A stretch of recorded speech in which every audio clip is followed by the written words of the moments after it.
Hi all, நான் சிவபாலன். இன்னைக்கு வந்து ஒரு லாங் ரன், அதாவது லாங் ரன்னா எப்பயும் போல் 21, 30 அந்த மாதிரிலாம் கிடையாது. ஒரு 16 கிலோமீட்டர் ஓடுறதுக்கு ரொம்ப நாளாக முயற்சி பண்ணிகிட்டு இருக்கேன். ஒரு 5 நாளைக்கு முன்னாடி ஓடணும்னு நினைக்கிறேன். அதுக்கடுத்து திருப்பி பண்ண போகிறேன். இன்றைக்கி என்னென்ன பொருள் யூஸ் பண்ணுறேன் அப்படின்றத காட்டுறேன். முக்கியமாக 2 ஷூ எடுத்துகிட்டு வந்திருக்கேன். இது டெய்லி நான் யூஸ் பண்ணுறது EOSL. இது நான் இதை போட்டு இதை போட்டு முதல் நாளே 16 ஓடினதுனால கால் வலி வந்துச்சு. இது அடிடாஸில் வந்து பாஸ்டன் 13. ஏன்னா இது 2 ஏன் எடுத்துகிட்டு வந்தேன் அப்படின்னா, இந்த EOSL பொறுத்த வரையும் மொத வந்த ஷூ நார்மலாக டங்கெல்லாம் வந்து பெருசாக மாற்றிருக்க மாட்டாங்க. இதுதான் டங்க்கு, இந்த இடம் இருக்கிறது தான் டங்க்கு. இதை பெருசாக மாற்றிருக்க மாட்டாங்க. அந்த ஷூ தான் முதல் நான் ரெட் கலரில் வாங்கினேன். அதை போட்டு 1200 கிலோமீட்டர் நம்ம ஓடும் போது பார்த்திங்க அப்படின்னா எந்த விதமான பெயினும் கிடையாது. ஸோ இது வந்து ரெண்டாவதாக இந்த கஸ்டர்ட் டங்க்குன்னு சொல்லக்கூடிய மாடல், செகண்ட் மாடல் இது, அப்படி தான் நினைக்கிறேன். இதை போட்டு முதல் நாளே வந்து 16 ஓடனோடனே எனக்கு அக்கீலியஸில் இந்த இடத்துல கரெக்டாக பெயின் வந்துருச்சு. இந்த இடத்துல இன்னமும் இருக்குது, அதாவது போயிருச்சுன்னு நினச்சேன். எப்போல்லாம் வந்து பாஸ்டன் 13 நான் எடுத்து போடுறேனோ அப்போல்லாம் அந்த பெயின் வந்து ஒரு 2-3 கிலோமீட்டர்லேயே வர ஆரம்பிச்சிருது. அதுக்கடுத்த நாள் ஓட முடியல. எனக்கு இதை போடாமல் இருக்கிறதே எனக்கு கடுப்பாக இருக்குது. ஏன்னா இது போட்டோம்னா 5 பேஸ்ன்றது ஈஸியாக இருக்குது, ரொம்ப கஷ்டம் இல்லாமல் ஓடுற மாதிரி இருக்குது. அதனால் இன்றைக்கி வந்து ரொம்ப நாள் ஆச்சு. அந்த ஷூவே ஒரு வாரம் போட்டேன் நான். அதனால் இந்த ஷூவை இப்போ போட்டு ஒரு ரன் பண்ணி பார்க்குறேன். ஒருவேளை முடியலை அப்படின்னா அதை போட்டு ஓடுறதுக்காக 2 ஷூ எடுத்துகிட்டு வந்திருக்கேன். அப்புறம் கோரஸ் பேஸ் 3 வாட்ச்சு. அப்பயும் முடியலைன்னா என்ன செய்கிறது, ஜிம்முக்கு போயிடுவோம். இது வந்து polar heart rate monitor H10. இது செஸ்ட்டில் மாட்டிட்டு, ஆக்சுவலாக இது வந்து எலக்ட்ரோடை வந்து லைட்டாக வெட் பண்ணிவிட்டு அப்புறம் மாட்டினா தான் சென்ஸ் ஆகும். ஆனால் ஒரு தடவை வெட் பண்ணிவிட்டு மாட்டினோம்னாலே அது சென்ஸ் ஆகிரும். பழக சீக்கிரமாகவே சென்ஸ் ஆகிரும். எடுக்க ஆரம்பிச்சிச்சு. ஆவரேஜ் 70 இருக்குது, 68, 70 இருக்குது. ஹார்ட் ரேட் மானிட்டரை பொறுத்த வரையும் எனக்கு எப்படி இருக்குது அப்படின்னா, இதில் வந்து நார்மலாக கோரஸில் ட்ராக் ஆகிறத விட ஹார்ட் ரேட் மானிட்டரில் ஒரு 10 BPM கிட்ட, 10லேருந்து 12 BPM கிட்ட எனக்கு கம்மியாக காட்டுது. நார்மலாக எனக்கு வந்து 70லேருந்து 80 வரையும் இருக்கும். இப்போ 62 இருக்குது. ஆவரேஜ் ஹார்ட் ரேட் வந்து 50, 52 இருக்குது எனக்கு. அது எனக்கு, உனக்கு எப்படி இருக்குன்றதை நீ தான் கண்டுபிடிக்கணும். அப்படிலாம் கிடையாது. இல்லை, இது கூட காட்டணும். அப்படிலாம் கிடையாது. நீ Zone 2 பெர்ஃபெக்டாக பண்ணணும்னு நினச்சின்னா ஹார்ட் ரேட் மானிட்டர் வாங்கி தான் ஆகணும். நீ வந்து 10K தான் ப்ராக்டிஸ் பண்ணுற. உனக்கு ஹார்ட் ரேட்டை பார்க்கணுன்னு அவசியம் கிடையாது. உன் ஏஜுக்கு உனக்கு நீ பண்ணுற விஷயத்தை ட்ராக் பண்ணுறதுக்கும் உனக்கு VO2 மேக்ஸுக்கு Zone 2க்கு இன்னும் கொஞ்சம் ஹெல்ப்ஃபுல்லாக இருக்குமே தான் இந்த வாட்ச் யூஸ் ஆகுது. இப்போ நீ வந்து 10Kல இருந்து என்னைக்கு நீ வந்து 21 போகிற அப்படின்றப்ப இது ரொம்ப ஹெல்ப்ஃபுல்லாக இருக்கும். லாங் டிஸ்டன்ஸோட சுவாரஸ்யமே அது டிஸ்டன்ஸ் அதிகமாக செலவை பற்றி யோசிச்சோம்னா ஸ்போர்ட்ஸுக்குள்ளே வரக்கூடாதுரா. ஆரோக்கியத்தை பற்றி யோசிக்கவே முடியாதுரா. இது நல்லா இருக்கே கதை. அப்படித்தான் நினச்சோம் எல்லாரும். ஷூக்கு செலவாகும், நியூட்ரிஷன். சரி, ஓகே, பக்காவாக ரெடி ஆகியாச்சு. ஆனால் அந்த பெயின் தெரியுது லைட்டாக. அது என்ன மாதிரி டெவலப் ஆகுதுன்னு தெரில. பார்ப்போம், 2 கிலோமீட்டர் ஓடி பார்ப்போம். அப்படி முடியலைன்னா அடுத்த ஷூவை மாற்றிடுவோம். ஆகணும்.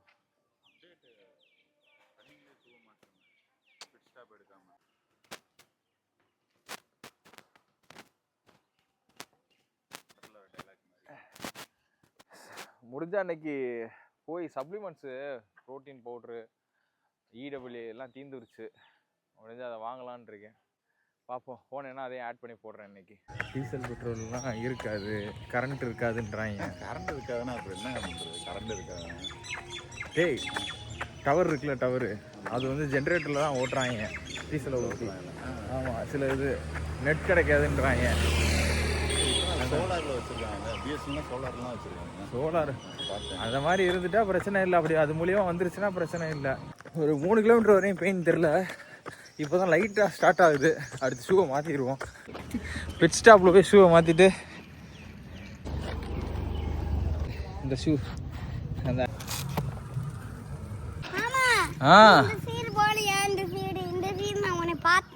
எந்த சைடு அங்கிட்டு பார்த்தியா? சரி, கிளம்புமா? எனக்கு ஒரு ட்ரெஸ் எடுத்துறா.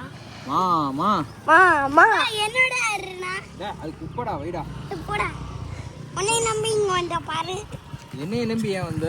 ஆமா போடா. அது மடக்கணும்டா. மடக்கி எப்படி நான் மடக்கணும்? ஓ. உங்க வீட்ல ஏசி இருக்கா இல்லையா? எங்க வீட்ல ஏசி இல்லையடா. எங்கடா போவோம்? வீட்டுக்கு போமா. இங்கிட்டு வா. அம்மாச்சிட்டு போகணுமா? ஆமா. இவன் வந்து வெற்றி, என்னோட தங்கச்சி பையன் மூத்தாள். அவன் வந்து யுகன். இவன் என்கிட்ட வரவும் மாட்டான், இருக்கவும் மாட்டான். Hi hello all. ஹாய் போடா. கொஞ்சம் அதை ஒழுங்காக பேசு. Hi hi. ஹாய். இந்த கொஞ்சம் ஹாய் ஹலோ ஆல். ஒழுங்காக பேசு, ஒழுங்காக பேசு. Hi hello all. Hi hello all. நான் யுகன். யுகன். vlog பண்ணுறியா? vlog பண்றேன். யூடியூப் பண்ணுறியா? பண்ணுறியா? பண்றேன். வாங்க என்ன சாப்பிட என்ன பிடிக்கும்? சப்பாத்தி. சப்பாத்தி. ஜூஸ் என்ன என்ன? நேத்து ஸ்கூல் போயிட்டு வந்துட்டு ஃபோன் பார்த்துக்கிட்டு 7up பாட்டில் 2 குடிச்சேன். அப்புறம் வந்து நைட்டு ஃப்ரிட்ஜில் வந்து ஜூஸ் எடுத்து குடிச்சேன். ஜூஸ் எடுத்து குடிச்சானா? டேய் பேட் பாய். ஆமா இந்த மிச்சர் இருக்கா? சை. அடிடாஸ் இருந்து வந்திருக்கு. ஷூ வந்திருக்கு.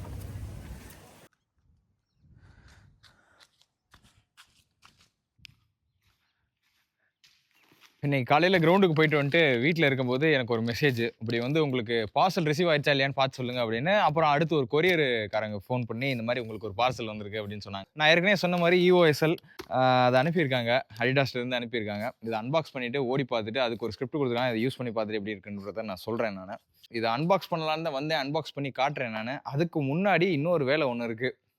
இப்போ என்னென்னா, நான் ப்ரிப்பேர் ஆகணும். இன்ஸ்டாகிராமுக்கு இன்றைக்கி ரீல் போடலை, ரீல் போடாமல் கையெல்லாம் நடுக்குது. ஏன்னா யூடியூப்புக்கும் டெய்லி வீடியோ போடணும்னு பார்க்குறேன், அதுக்குண்டான சூழ்நிலைகள் அமைய மாட்டேது எனக்கு. இப்போ கண்டென்ட் என்னென்னா பண்ணுறதை எப்படி மேக் பண்ணுறேன் அப்படின்றத காட்டுறேன். நான் இங்கிலீஷில் பேசும்போது இதே தமிழ்னு வைங்களேன், அப்படியே சரளமாக அப்படியே வந்து அடி வகுத்துலேருந்து எடுத்து பேசிடுவேன். இதே இங்கிலீஷுன்றப்போ நமக்கு சில பாயிண்ட்ஸ்லாம் இங்கிலீஷில் சரியாக கிராமர் தெரியாதுல்ல. அப்போ வெயில் வேறு பொழந்து எடுக்குது. இங்கே வந்து தான் இந்த ஷூவை ஓப்பன் பண்ணணும் அப்படின்றதுக்காக நான் வந்தேன். நான் வெயிலாக இருந்தாலும் பரவாயில்ல அப்படின்ட்டு இந்த இங்கிலீஷில் பேசுகிறதுனாலே நமக்கு வராது. சரி, ஓகே. மேட்ரு தான். ஓகே, ஃபோன் இப்படி வச்சுக்கிறோம். Finally, I got my shoes from Adidas. Last year, I make a reel about Adidas. I need a sponsorship from Adidas to build my marathon village. So, I need a sponsorship from your side. இது மாதிரி நான் இங்கிலீஷில் பேசி கஷ்டப்பட்டு ஒரு video ஒன்று போட்டிருந்தேன் போன வருஷம். எனக்கு அடிடாஸ்லேருந்து ஒரு ஸ்பான்சர்ஷிப் வேணும், நான் ஒரு மேரத்தான் வில்லேஜ் பில்ட் பண்ணுறேன், ஸோ அதுக்கு உங்களோட ஸ்பான்சர்ஷிப் வேணும் அப்படின்னு கேட்டிருந்தேன். ஸோ அதுக்கு உங்களோட ரெஸ்பான்ஸாக ஒன்று பண்ணியிருந்தாங்க. அதோட விளைவாக இப்போ எனக்கு ஒரு ஷூஸ் அனுப்பியிருக்காங்க. என்ன ஷூ அப்படின்றத நான் நெக்ஸ்ட் ரீலில் ஓப்பன் பண்ணி காட்டுறேன். அதுக்கு முன்னாடி உங்களுக்கு தெரிஞ்சிச்சுன்னா கமெண்ட்டில் சொல்லுங்கள். ரீலை இதை தான் பேசணும். ரீலாக இதை வந்து கிறிஸ்பாக கொண்டு போகணும். ஒரு நிமிஷத்துக்குள்ளே பேசி இதை ரீலாக போடணும். எப்படி போடுறதுன்னு தான் யோசிச்சுக்கிட்டு இருக்கேன். இப்போ கிரவுண்டில் என்னென்ன வேலைகள் முடிஞ்சிருக்கு அப்படின்னா, கரண்ட் வந்துருச்சு. கரண்ட்டை பற்றி சொல்லணும் அப்படின்னா, நம்மள்ட்ட எவ்வளோ இடம் இருக்கோ அதுக்கேற்ற மாதிரி ஸ்க்ரூட்டனி ஃபீஸ்னு ஒன்று கட்டி தான் வந்து நம்ம வாங்குற மாதிரி இருக்கும். இப்போ இந்த இடத்தோட பரப்பளவு 10 ஏக்கர் இருக்குது. அப்போ அதுக்கேற்ற மாதிரி ஸ்க்ரூட்டனி ஃபீஸ் போகும். ஸோ அதனால் நாங்கள் அப்படி இப்படி பண்ணி ஏதோ ஒன்று பண்ணி கரண்ட்டை வாங்கியாச்சு. நாளைக்கு வந்து கிச்சன் ஒர்க் முடிச்சுருவாங்க. நாளைக்கு கரண்ட்டுக்கு உண்டான வயர் கனெக்ஷன் கொடுத்துருவாங்க. எல்லா வேலையும் கிட்டத்தட்ட முடிய போகுது. முடிஞ்சிருச்சுன்னா ஒரு ஆள் உட்காந்து வேலை பார்த்து ஸ்டார்ட் பண்ணிடலாம். அடுத்து வந்து ஃபர்னிச்சர் வாங்குறதுக்கு சுத்தமாக காசு, இதுக்கடுத்து பண்ணுறதுக்கே சுத்தமாக காசு இல்லை. என்ன செய்ய போகிறேன்றது தெரியல. ஃப்ரெண்ட்ஸும் சப்போர்ட் பண்ணியிருந்தாங்க, அந்த காசு முடிஞ்சிருச்சு. பார்ப்போம். ஏதோ ஒரு குருட்டு நம்பிக்கையில் போய்கிட்டு இருக்கோம். தனுஷ் வீட்லலாம் திட்டுறாங்களாம், குருட்டு ஏதாவது மண் குதிரையை நம்பி நீங்கள் போய்கிட்டு இருக்கீங்கடா அப்படின்ற மாதிரி. நான் மட்டும் இல்லாமல் இப்போ தனுஷையும் சேர்த்து இழுக்கிறதுனால இழுத்துட்டு போகிறதுக்கு எனக்கு இன்னும் கொஞ்சம் இப்போ ப்ரெஷர் ஜாஸ்தியாக இருக்குது, அந்த சும்மா ஜாஸ்தியாக இருக்குது. அப்புறம் இன்றைக்கி வந்து மதுரைக்கு போய் இந்த அடிடாஸ்க்கு தேவையான ஐட்டம்ஸ்லாம் வாங்கணும். ஏன்னா வீடியோ மேக் பண்ணணும்ல, அதனால் ட்ராக்கு ஸ்லீவு அதை பிராண்டில் போட்டால் நல்லாயிருக்கும் அப்படின்றதுனால அதை வாங்கலாம் அப்படின்னு பார்த்தேன். வெயிலாக இருந்ததா, நமக்கு பைக்கும் சரியில்லை, ரிப்பேராக இருக்கும். ஒரு அவ்வளோ தூரம் 40-50 கிலோமீட்டர் போயிட்டு வரணும்னா தாங்குமானன்றது தெரியல. அதனால நான் கார் ஒருத்தவங்கள்ட்ட கேட்டேன். அவங்க ஏதோ வேலை இருக்குது அப்படின்ட்டாங்க. எனக்கு மறுபடியும் வந்து கார் மேலே ஒரு பைக் மேலே ஒரு இன்ட்ரெஸ்ட்டு 17 வருஷத்துக்கு அப்புறம் திருப்பி வந்து வாங்கணும் அப்படின்ற ஒரு வெறி வந்துருச்சு. இன்னும் 2-3 மாதத்தில் ஏதோ ஒன்று பண்ணியாச்சு, ஒரு செகண்ட்ஸ்லேயாச்சும் ஒரு பொலிரோ இந்த மாதிரி. ஏன்னா பொலிரோ ஏன்னா அது வந்து ஆஃப் ரோடு, மோஸ்ட்லி செம்மண், அது புதுசு பழசு எது வாங்கி போட்டாலும் தாங்காது, லோவருக்கு ஹைட்டில் இருக்கிறது. அது மாதிரி அந்த மாதிரி கார் இருந்தது அப்படின்னா கொஞ்சம் வசதியாக இருக்கும். ஏதாச்சும் ஒரு இஎம்ஐ கட்டியாச்சும் எடுக்க முடியுதான்னு பார்ப்போம். செகண்ட்ஸில் ஒரு 2-3 லட்ச ரூபாய்க்குள்ளே ஏதாச்சும் ஒரு வழி இருக்கும். உங்களுக்கு ஷூவை காட்டுறேன். இதுதான் அந்த ஷூ. அன்பாக்ஸ் பண்ணேன், ஆடியோ மட்டும் மறந்துட்டேன், அதனால் அந்த இதை மட்டும் போடுறேன்.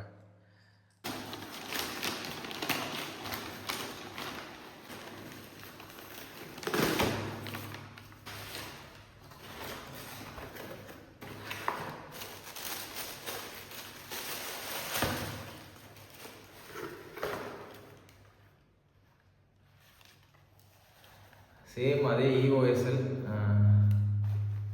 இந்தியாவில் மேக் பண்ணுற ஷூக்கும் நம்ம ஃபாரினில் மேக் பண்ணி இந்தியாவில் மேக் பண்ணுறேன்ற பாருங்க, இந்தியாவுக்கு வர ஷூக்கும் ஃபாரினில் கிடைக்கிற ஷூக்கும் வித்தியாசம் இருக்குது. இது EOSLயே மொத்தம் 3-4 மாடல் இருக்குது. நார்மல் ஷூ ஒன்று, கஸ்டர்ட் டேங்க்னு சொல்கிறது, இப்போ வந்து X1 ஒன்று இருக்குது, EOSL X1 ஒன்று இருக்குது. அதில் வந்து மண்ணோடு மாதிரி ஒரு டிசைனில் இருக்கும், பேட்டர்னில். அப்புறம் நடுவில் மிட் ரேஞ்சில் வந்து ஆஃப் ரோட் செஷன் மாதிரி கீழே கிரிப்படு பேட்டர்னில் ஒன்று இருக்கும். மொத்தம் 4 மாடலு. இது அடிடாஸ் EOSL பொறுத்தவரையும் 4 மாடல் இருக்குது. நார்மல் ஷூ, அந்த ஷூ தான் நான் ஃபஸ்ட்டு ரெட் கலரில் வாங்கினேன். ரெண்டாவது கஸ்டர்ட் டங்க்குன்னு சொல்கிறாங்க அது. மூணாவது வந்து ஏதோ கிரிப்படு பேட்டர்னில் இருக்குது. நாலாவது வந்து எக்ஸோ அப்படின்றது. ஸோ இது ஃபஸ்ட் மாடல் தான் கொடுத்துருக்காங்கன்னு நினைக்கிறேன். அதான் அது. செகண்ட் மாடல் நமக்கு இன்னும் வரல. இதுக்கடுத்து ஹைப்பர் பூஸ்ட்னு ஒன்று இருக்குது. அது வந்ததுன்னா அதையும் நான் காட்டுறேன். நான் இது இந்த மாதிரி ப்ளேஸ் பண்ணணும், இப்படி ஒரு ரேக் மாதிரி வச்சு, அது ஒரு பாக்ஸ் மாதிரி ரெடி பண்ணி, இந்த ஷூஸ் எல்லாம் இத்தனை ஷூ என்கிட்ட இருக்குது அப்படின்னு ஒரு இது காட்டுவாங்கல்ல, அந்த மாதிரி இது நம்ம மெடல்ஸ் இதெல்லாம் இந்த இடத்துல இது பண்ணணும். இப்போ இந்த மாதிரி ஐடியா நிறையா இருக்குது. கிரவுண்டுக்கும் தேவையான வேலைகள் நிறையா பண்ணணும். நிறைய பேர் வந்து செலிப்ரிட்டிஸ், இன்ஃப்ளூயன்சர்ஸ்லாம் வந்து அவங்கள இன்டர்வியூ பண்ணுறதுக்கு ஏற்ற மாதிரி நம்ம கேமரா, லைட்னிங்கு ப்ளஸ் அதுக்குண்டான சோர்ஸஸ் ரெடி பண்ணி, எடிட்டிங் பண்ணுறதுக்கு உண்டான சோர்ஸஸ்லாம் ரெடி பண்ணி பெருசாக பண்ணணும்னு ஆசை. பண்ணிடுவோம். எனக்கு டெய்லி வீடியோ போடணுன்னு தான் ஆசை. நான் ஒரு வீடியோ எடுப்பேன், அதை வீடியோவும் சேர்த்துருவேன். சேர்த்ததுக்கப்புறம் நான் பார்ப்பேன், இதில் ஏதாச்சும் நம்ம யூஸ்ஃபுல்லான ஒரு விஷயம் சொல்லியிருக்கோமா அப்படின்னு பார்த்தா எனக்கு அது திருப்தியாக இல்லைன்னா அந்த வீடியோ நான் போடாமல் அப்படியே வச்சுருப்பேன், இல்லைன்னு டிலீட் பண்ணிடுவேன். அந்த வகையில் நான் சர்வே பண்ணணும்ல, நான் டெய்லி வீடியோ போடுறேன். நான் இன்னைக்கு காலையில் இருந்து இப்போ வரையும் பண்ண வீடியோ இப்போ முடிய போகுது. இதுவரையும் ஏதாச்சும் உங்களுக்கு பிடிச்ச விஷயங்கள் இருந்தால் அதை கமெண்ட்டில் சொல்லுங்கள். யாராச்சும் 1-2 பேராச்சும் சொல்லுங்கள். ஏன்னா அந்த இது திருப்தி கிடைக்க மாட்டேங்குது. அந்த வீடியோ போடுறோம், அந்த வேலையில் ஒரு திருப்தி கிடைக்கணும்ல, அதுக்காக. சரியா? கண்டிப்பாக இந்த வீடியோ உங்களுக்கு ஏதாச்சும் ஒரு வகையில் யூஸ்ஃபுல்லாக இருந்திருக்கும்னு நினைக்கிறேன். நெக்ஸ்ட் வீடியோவில் பார்ப்போம். பாய்.